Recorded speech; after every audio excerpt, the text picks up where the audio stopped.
आनंद मठ।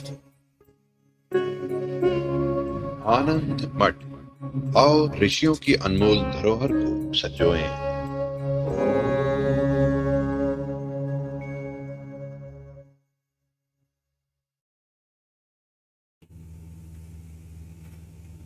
स्वामी जब ध्यान करते हैं तो बहुत से विचार मन में आते हैं, तो वो विचार कैसे खत्म होंगे जो कि ध्यान हो जाए। अच्छा, शरीर भी परेशान करता अच्छा, किसका ध्यान करते हैं?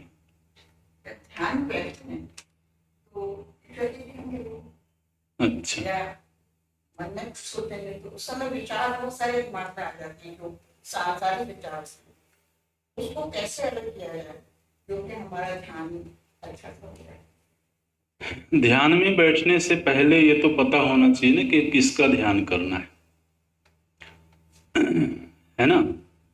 हम जिसका ध्यान करना चाहते हैं उसको जानते ही ना हो, उससे मुलाकात ही ना हुई हो, उसको देखा ही ना हो, उससे रूबरू ना हुए हों,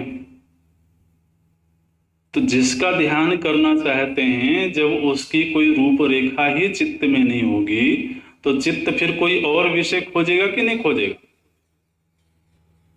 मन को तो कोई ना कोई विषय चाहिए।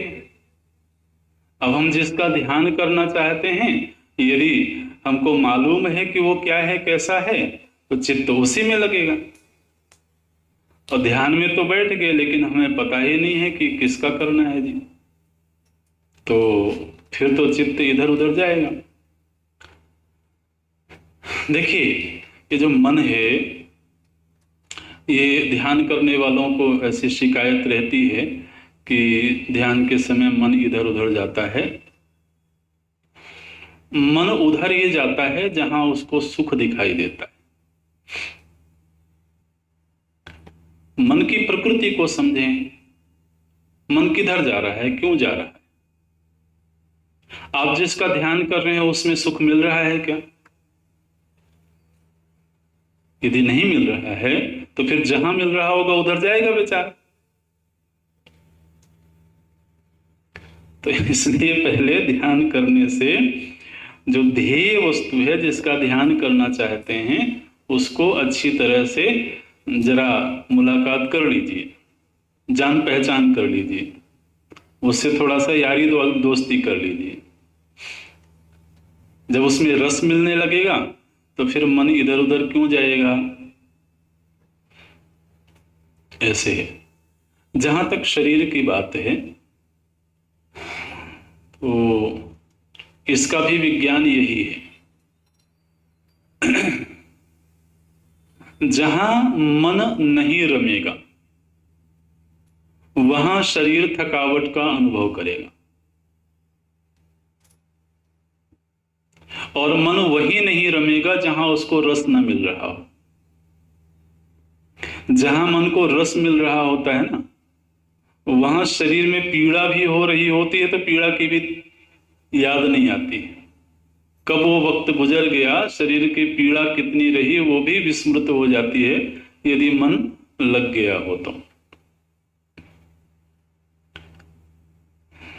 तो उसमें शरीर या मन की समस्या नहीं है। हमने अपने ध्येय को ठीक ठीक पहचाना नहीं है और उससे अभी प्रेम नहीं हुआ है, उससे भी रस नहीं मिल रहा है, इसलिए ये सब परेशानियां होती हैं। लेकिन इन सब परेशानियों के होते रहने पर भी हमको ध्यान का अभ्यास करते रहना चाहिए, क्योंकि शरीर इंद्रियां मन अभ्यास से भी सधती हैं।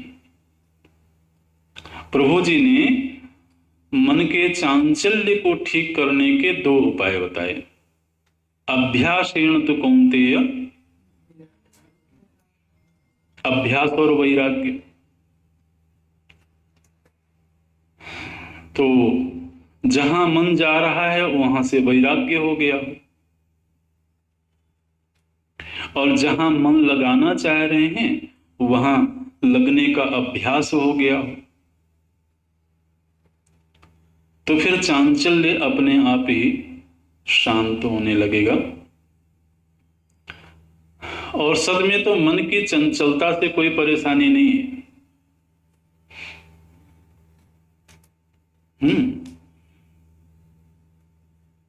ध्यान में मन की चंचलता से भी कोई परेशानी नहीं है।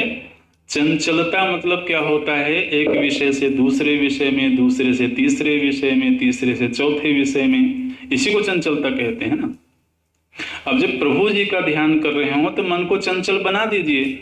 कभी प्रभु जी के नेत्र का दर्शन कर लिए, कभी चरण के दर्शन कर लिए, कभी उनके आभूषण के दर्शन कर लिए।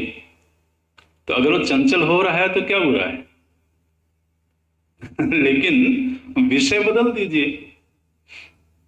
तो चांचल्य में भी कोई बहुत दोष नहीं है। सबसे बड़ी गलती यह है कि हमने ध्येय का ठीक ठीक निश्चय नहीं किया है। वो निश्चय हो जाए और उसमें मन लग जाए तो फिर उसके चांचल्य से कोई बहुत परेशानी नहीं है। जी।